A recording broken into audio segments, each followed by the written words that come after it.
experience. There's a spot for students to write reflections on that course, or to post a learning video. Now we run on Macs, and when you click on post a learning video, it opens Photo Booth. Hello. Opens Photo Booth and also gives students some questions to answer about their learning.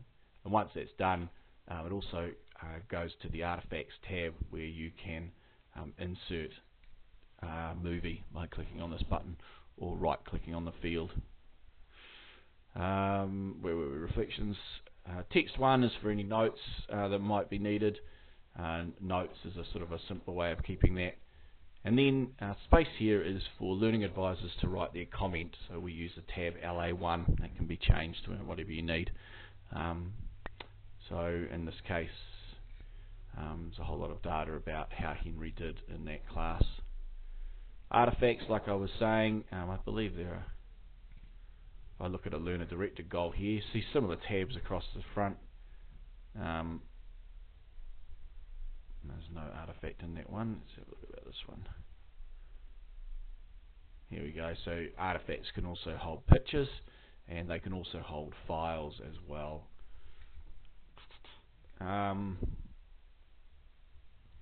So here's a LDE goal, and we saw those before. Here it is here. I'll keep a computer game review blog as part of my English UE, and it's been logged as an individual goal rather than something that he might have been doing through class, and he could plan all these different bits to it.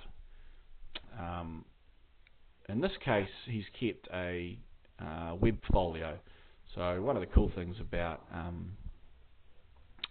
the Inquire program is that you can actually keep embedded web pages. So in this case it's a blog. I just expand that up a little bit. So in this case it's a blog, and he's keeping a blog of games that he's playing, computer games, and that'll be used, I'd say, for a writing log type thing for a lower level English requirement. While it says UE, it's probably only a level 2 requirement. Okay.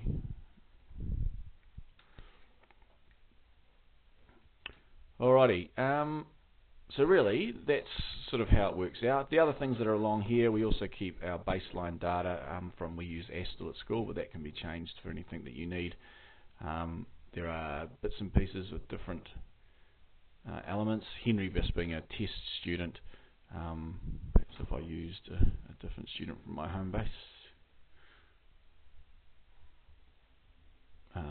So Nick has his caregivers details, also a little Google map if you need to travel out to where he lives. Some of our teachers go to homes for IEPs. Enrollment details, as well as his email address, a few other bits and pieces that we use more for New Zealand purposes. Notes, and we also have some pastoral letters that have been done by our deans. Any learning or special assessment conditions.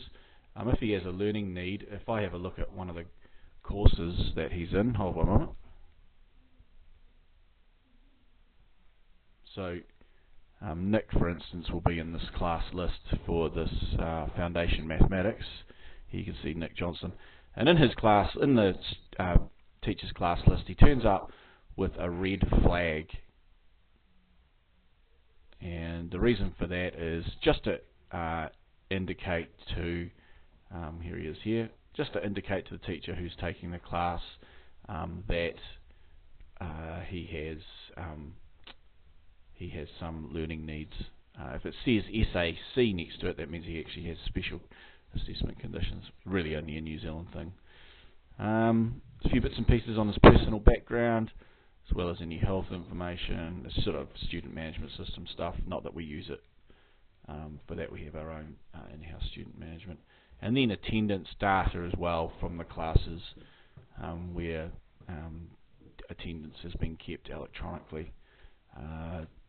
2009 will be our first year using that, so the data is a bit lapsed at the moment. The goals page you've seen. The groups we just use for sport at this time. IEPs, so at our school we do IEP meetings every term with our kids, and we keep detailed notes of kids' progress through those.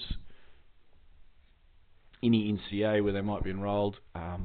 Once you enter the goals for any term, it will also generate a schedule for the different classes that you need to go off to. Some students run a web folio. We also do weekly meetings with our kids, so this program holds the notes from our weekly meetings, which gives us a good overview of progress. And then also we're starting to look at learning stories, so those are held there. There's a few other bits and pieces in Inquire as well, but I hope that gives you a bit of an overview of how we use it. Like I say, mainly it's a case of setting up courses and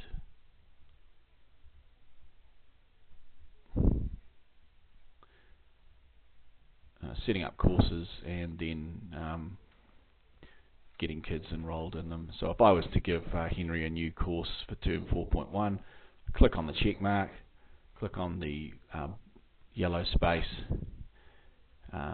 select a new course for him, level 2 English, and then that means that he's enrolled into it. Now if I look at the level 2 English class over here,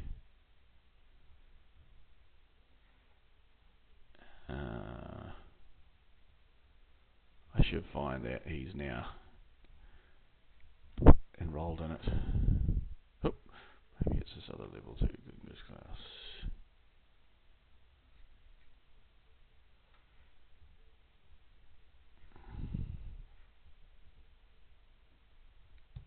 Sometimes it takes a while for these things to refresh.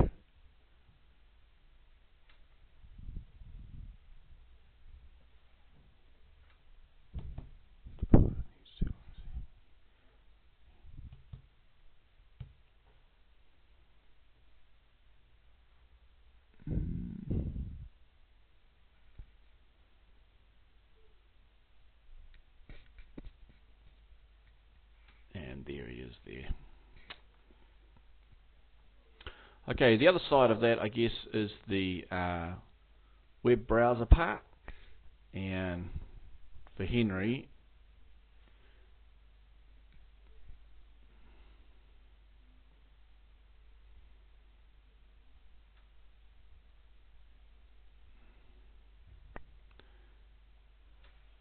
so all that information through the use of Filemaker Server Advanced is subsequently pushed out to a web browser using a web server, and in this case all our kids have their own logins and passwords. The login is just their student ID number, and that allows them to log in and to see the goals that they're enrolled in, any groups that they're also enrolled in.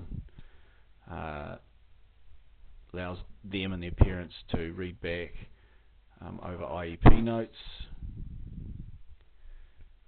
and as well as checking their schedule as well.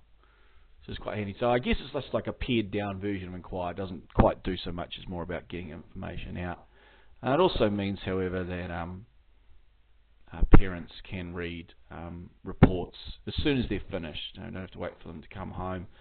They're online, and parents can see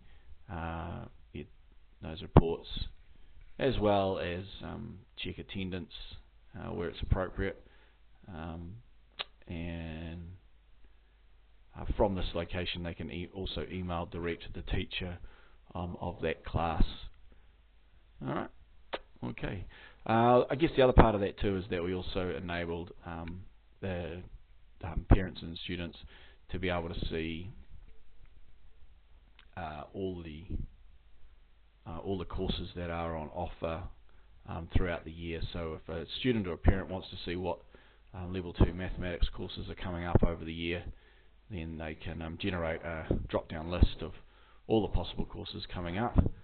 I think if they browse over there, it says, and the name of the course, they can click on that and it gives them a bit of a breakdown of what's going on in the course. Rightio.